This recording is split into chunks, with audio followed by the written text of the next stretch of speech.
राज्यातील जिल्हा परिषदेच्या महिला व बाल विकास विभाग यांच्यातर्फे अंगणवाडीत भरती प्रक्रिया सुरू आहे।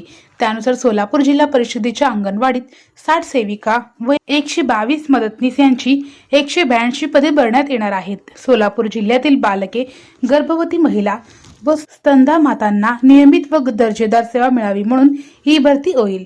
जिल्ह्यात 4082 अंगणवाडी सेविका पदे मंजूर आहेत। त्यापैकी 4022 कार्यरत असून 60 जागा रिक्त आहेत, तर मदतनीसच्या 4082 जागांपैकी 3960 कार्यरत असून 122 जागा रिक्त आहेत। स्थानिक महिलांसाठी ही रोजगाराची मोठी संधी आहे।